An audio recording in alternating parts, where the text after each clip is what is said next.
Be prepared. Today doesn't start with a crash, it starts with a pause. A subtle stillness that settles beneath the surface, almost too quiet to notice, but too real to ignore. Something's off in the air, and no, it's not just you. But this time, it isn't chaos. It's distance. Emotional distance.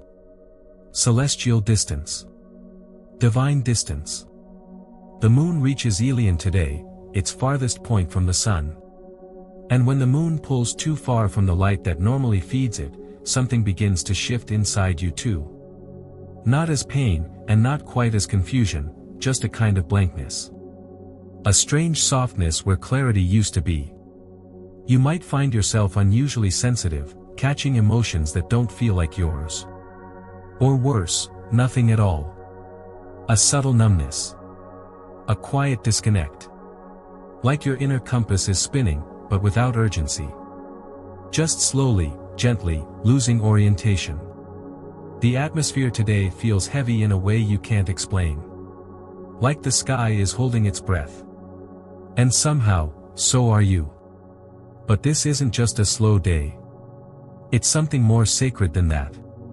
In Revelation 8 verse 1, it says, "When the Lamb opened the seventh seal, there was silence in heaven for about half an hour." That silence wasn't empty, it was everything poised to shift. A divine inhale before the next wave of meaning. And if you've been feeling like something is close, but not quite arriving, if the day feels stretched, slowed, or slightly out of phase, this is that seal. This is that silence. But it doesn't stop here. What's happening today isn't isolated. It's the start of a ripple. One that will bend how the rest of the week unfolds. Because once the heart begins to drift, the rest of you starts to echo. You feel things today that don't make sense. A sadness that has no shape, no voice, no moment to attach itself to. A restlessness in your chest like something is unfinished, but nothing in your life is clearly out of place. The timing is off, and not just around you, but inside you. What's happening now doesn't match what you're feeling, and what you're feeling seems to arrive from somewhere out of phase, like it belonged to yesterday or maybe to tomorrow. This is what happens when the moon, ruler of memory, emotion, and the soft undercurrent of everything we carry inside, drifts too far from the sun. Today it reaches Elion, the farthest point from its source of light, and when the moon drifts this far from warmth and clarity, our inner landscape begins to do the same. You're not broken. You're not even confused. You're experiencing a delay between what is and what it means, between what your body knows and what your mind hasn't caught up to yet. Sometimes, you say something honest and immediately regret it, not because it wasn't true, but because the moment wasn't ready to hold that level of realness. Other times, someone else says nothing at all, and hours later, that silence lands in you with the weight of something they never said but maybe meant. A memory shows up in the middle of your routine and takes your breath for no reason. You remember the way someone looked at you years ago and realize only now what they might have felt. You reread an old message you thought you'd forgotten and suddenly feel something new, something delayed. Emotional timing is no longer synced with the structure of the day. You're processing now what should have landed then. You're reacting to things that haven't even happened yet because the energy of them is already in your field. And at the same time, you're numb to things that should move you because their signal hasn't arrived yet. The moon is pulling away from the sun, and as it drifts, your emotional system becomes untethered from clarity. You feel things without understanding them. You remember things without knowing why. You sense things that haven't even revealed themselves. And that's the test of today. Not to figure it out, but to allow the delay without collapsing into confusion. To witness your own heart without demanding it explain itself in real time. Because it can't. Not today. Jeremiah once wrote, "The heart is deceitful above all things, who can understand it?" But maybe it's not about understanding. Maybe it's about presence. Letting the feeling show up without rushing to name it. Letting it sit with you until it's ready to become language. Today, the invitation is to listen for what doesn't want to speak yet. To honor what feels out of sync without trying to force it into alignment. There's something sacred about emotional delay, because it often brings up what we skipped over. The things we didn't give ourselves time to feel when they first arrived. The tears we swallowed. The truth we softened. The memories we pushed down because life demanded we keep moving. Now that the pace has slowed, they surface again, not to punish you, but to complete their cycle. Grief has a memory. Love has a memory. Your body has a memory. And today, they don't care what the calendar says. They're returning on their own timeline. This is the kind of day where the past feels present, where the present feels dislocated, and where the future sends echoes ahead of schedule. You might find yourself reaching for something and not knowing why. You might feel the urge to text someone just seconds before they cross your mind. Or you might feel a familiar ache from a chapter of your life you thought was long sealed. It's not regression. It's realignment. You're syncing back up with something in your emotional field that never fully landed. And the landing is slow. Stretched. Barely traceable. But powerful. And still, not everything you're feeling belongs to you. The delay creates space. And in that space, other frequencies drift in. Emotional residue from people you've cut cords with. Energy from someone who's still attached to the version of you they can no longer reach. The grief of another heart still trying to hold on to what you've already let go of. Sometimes the weight in your chest isn't your own sadness, it's the echo of someone else's loss. Sometimes the confusion isn't from within, it's interference. Static. Noise from someone else's unfinished processing. The moon is far today, and when it goes far, the veil between your field and others becomes thin. Thinner than usual. It doesn't take much for emotion to bleed across timelines and bodies, especially when someone is unconsciously calling your name without saying it out loud. This is why you might feel haunted without knowing by what. Why a song lyric suddenly hits harder than it ever did. Why someone's absence feels louder than their presence used to. It's because you're porous right now. The moon's distance isn't just about your own delay, it opens you up to everything that hasn't been claimed. Unspoken words. Suppressed heartbreak. Delayed forgiveness. Abandoned intentions. And if your system is open enough, all of it flows through you, looking for ground. Looking for recognition. Looking for exit. But that doesn't mean you have to hold it all. You're not a container for everything that rises today. You're just a witness. And that witnessing is the work.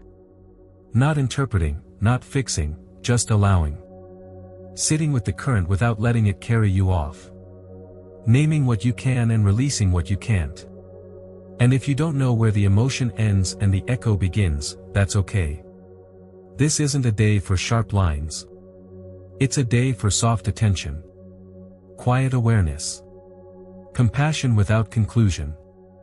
The delay between emotion and meaning is not a flaw in your system, it's a signal that something deeper is unfolding beneath the surface. The story is still writing itself. And your only job today is to stay close enough to feel it, even if you don't understand it yet. Especially if you don't understand it yet. Because what you're feeling now isn't final. It's just the first arrival. And what follows may not be yours at all. There are feelings in your body today that didn't start with you. And if you've been wondering why the weight in your chest doesn't match your own life, or why your thoughts keep circling someone you haven't spoken to in months, it might be because you're holding more than just your own story. Someone, somewhere, is losing access to a version of you they were still silently connected to. The version of you that once gave them safety, routine, validation, control, comfort, whatever their soul needed, even if yours never agreed to carry it. And now that you're shifting, whether by choice or by force, that connection is breaking. But the pain of that break doesn't always return to sender. Sometimes it takes the long way through. Sometimes it arrives through sensation instead of words, through restlessness instead of goodbye, through silence that hums louder than a scream. That sudden heaviness that came out of nowhere, the kind that makes your limbs feel slower, your thoughts more cluttered, your breath less full, it may not be exhaustion. It may be the residue of someone else's grief, still looking for a place to settle. A grief that never got to speak. A fear that never got to be named. An ending that was never given closure. And because you were once the person that held the space for that connection, whether knowingly or not, your field is still familiar to it. So when that energy becomes ungrounded, it returns to what it remembers. It returns to you. You might feel a strange kind of emotional static today. A quiet disorientation that doesn't come from anything visible. Nothing happened. Nothing shifted. And yet you feel invaded by something invisible. That's not illusion. That's frequency. Because when the moon is at Elian, the boundary between you and everything around you becomes more porous than usual. And when your own emotional timing is off, like we explored before, when the meaning doesn't match the moment, you become more susceptible to what isn't yours. You start to tune into frequencies you didn't ask for. Because your defenses are open. Your heart is mid-transition. Your soul is less guarded and more reflective. That's when echoes find their way in. Think of how sound travels in an empty room. It doesn't land. It lingers. Bounces. Looks for corners to cling to. That's how energy behaves when it's been released but not received. It circles. It returns. It settles wherever there's space. And today, you are that space. In Ezekiel 10 verse 18, it says, "Then the glory of the Lord departed from over the threshold of the temple, not torn away. Not shattered. Departed. Quietly. Deliberately. And those who stood inside the temple, watching that presence fade, they weren't prepared for the stillness it left behind. Because absence is loud when you're not ready for it. Distance can sound like rejection when you were never told why the closeness ended. And when people feel the presence of someone they relied on start to fade, they panic. Not outwardly. Not always visibly. But spiritually. Emotionally. Psychically. And when they don't know how to release what they're still attached to, it lingers. And you might be the one who absorbs it. This is why you may be waking up heavier than you went to sleep. Why you feel like crying for no reason. Why your dreams are carrying faces you haven't thought about in years. Because something in them still hasn't let go of something in you. And though you're moving forward, there are pieces of you that others are still trying to hold. But energy doesn't freeze just because the relationship ended. And soul memory doesn't forget the place it once felt safe. What you're feeling today might be the grief of someone who doesn't know how to grieve you. Someone who never said the thing they should have said. Someone who watched you change and didn't know how to change with you. Someone who thought they had more time. Or worse, someone who never realized what you truly were to them until the version of you they relied on began to slip out of reach. And because we're not taught how to release people spiritually, only practically, the letting go becomes messy. Unspoken. Energetic. So instead of a clean goodbye, you get 1,000 tiny echoes. A sense of being watched without being seen. A weight in your body that doesn't have a name. A whisper in your head that isn't quite a thought. This is what it feels like to carry someone else's unfinished closure. But this isn't something you need to fix. You don't have to figure out who it is. You don't have to reach back. This isn't a call to reopen closed doors. It's simply a reminder to notice what doesn't belong to you, and to bless it as it leaves. You're not a container. You're a channel. And channels are meant to flow, not store. If something is moving through you today, let it keep going. If you feel a heaviness that has no home, return it to the wind. If an old feeling shows up and you don't recognize its voice, you're not meant to speak back. You're meant to stand still long enough for it to pass. Because as the heart drifts, as the moon pulls further from light, as the old connections fray and the space between people widens, the soul begins to open to new kinds of interference. And what used to feel like intuition may start to wear a different face. A face shaped more by fear than by truth. More by projection than by discernment. Because while the heart is drifting, something even trickier begins to happen in the mind. On the same day the moon hits Elian, Mercury begins inching toward Neptune, and if you've been paying attention, you'll feel the shift not in the sky, but in your mind. Thought becomes slippery. Perception stretches. Intuition feels louder than usual, but harder to trust. This is where reality stops being something you see clearly, and starts becoming something that blinks and moves when you try to pin it down. The same message shows up in different forms, but instead of confirmation, it breeds contradiction. A number you keep seeing. A lyric that follows you. A phrase that repeats. You think it must mean something, and maybe it does, but which version? You follow one thread and find inspiration. You follow another and find doubt. You're not imagining the distortion. It's real. Mercury is brushing against the edge of Neptune's field, and in that fog, your mind becomes a mirror that reflects whatever you're already afraid to see. This is when spiritual downloads become dressed in fear. This is when that message you felt so strongly starts to twist, not because the truth changed, but because your lens did. And the more you try to interpret, the more unstable it becomes. What felt like divine timing yesterday might feel like misalignment today, and you won't know which one is true. Maybe they both are. Maybe neither. This is the nature of psychic distortion. It doesn't remove the message, it just bends it slightly, enough that it sounds familiar but tastes strange. This is the energy of Genesis 3. Not outright lies, just questions. Just enough uncertainty to shift the center of gravity. Did God really say? That's how distortion works. Not by shouting over the truth, but by whispering next to it.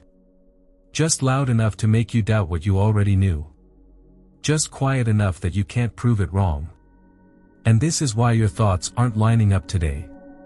Why your instincts flicker instead of land. Why something you felt so clearly last night now feels like it came from someone else. Because this is the fog. Not spiritual attack. Not divine absence.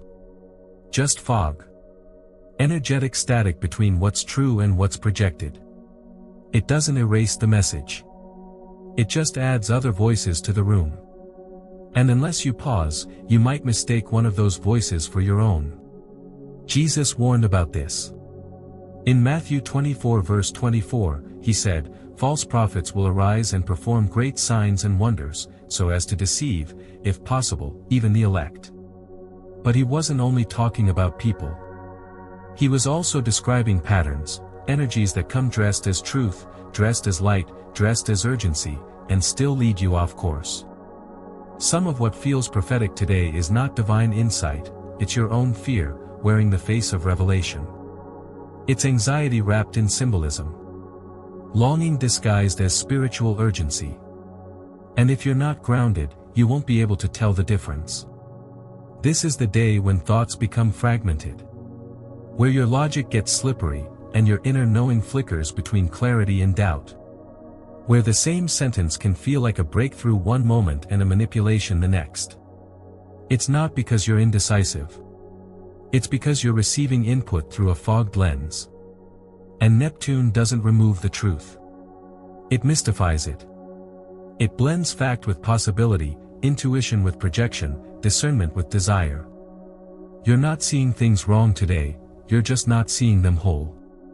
So you start double-checking yourself. Second-guessing every emotion, every signal, every instinct. And the more you check, the less clear it gets. That's the trap. You begin to overread every silence. You interpret every delay as rejection.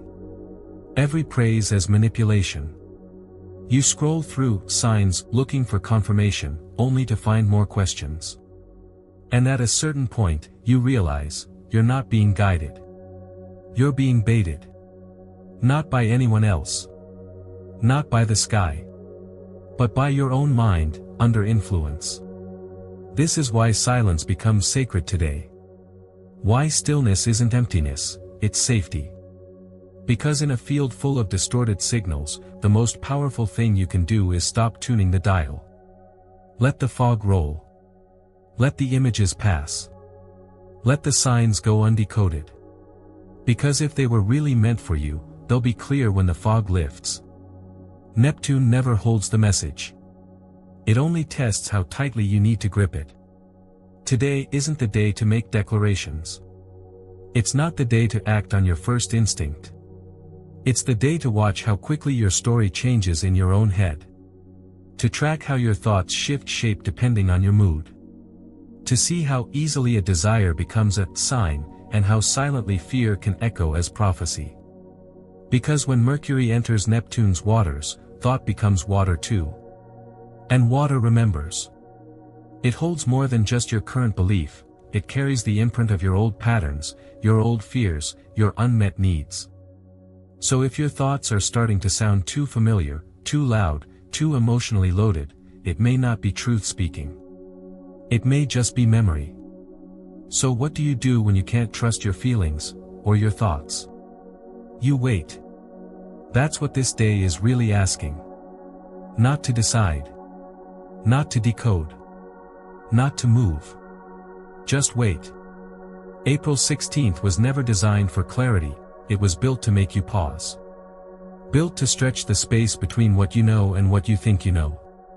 Built to see if you'll chase every flicker of intuition or stay still long enough to feel which one is actually yours. This isn't a day for rushing forward. It's a day for watching. Listening. Tracking what feels off without trying to fix it. Because the discomfort is not the problem, it's the map. The moon at Ilion doesn't just mark physical distance, it creates spiritual vacuum. It opens space between you and your usual emotional reference points. You don't know what you feel because the connection to the light is too far to illuminate it. But in that gap, something sacred happens. What's false falls away on its own. What's real becomes patient. The part of you that used to need quick answers starts to realize it was never getting answers at all, just fast interpretations. And now, there's nothing to interpret. Just space. And what you choose to do inside that space reveals everything. This is the kind of day where pacing matters more than certainty. Where your ability to hold still becomes more prophetic than any sign you could read. Because the rest of the week depends on how you handle this moment. April 16th is the hinge. The weight-bearing day. The part of the door that determines which way it swings. After this comes Mercury at Ilion, when the mind begins to echo. Then April 18th, pressure builds without explanation, language fails, and your thoughts feel too heavy to translate. And finally, April 19th, the whisper arrives. But only if you didn't spend this day chasing what was never yours to follow. Because signs lie when you're too eager to make them speak. This is why today demands quiet. Not stillness in the physical sense, but energetic stillness. The refusal to scramble. The refusal to cling. The refusal to rush meaning out of a moment that was meant to remain undefined. Not every silence is waiting to be filled. Some silences are asking to be honored. There's a kind of wisdom that only lives in tension. The kind that doesn't come through revelation, but through restraint. Through the choice to hold your position even when the internal urge to act becomes loud. The world doesn't teach us to wait. It teaches us to respond. To diagnose. To label. To fix. But spiritual timing doesn't follow urgency, it follows alignment. And if you move too soon, you miss what was on its way. Habakkuk 2 verse 3 says, "Though the vision tarries, wait for it. It will not delay." That line sounds contradictory until you understand the dimension it's speaking from. To the impatient, delay feels like punishment. To the prepared, delay is placement. The vision isn't late. It's arriving at the exact moment your spirit is positioned to hold it. And that's what today is doing, positioning you. Calibrating your capacity to hear. Softening the parts of you that used to need confirmation to feel safe. Teaching you that real guidance doesn't shout over silence, it waits until the silence becomes your friend. So if everything feels muted right now, if the energy around you feels hollow or stretched, don't reach to fill it. Don't rush to declare that you've figured something out. Let it stay open. Because revelation doesn't come to the ones who guess fastest.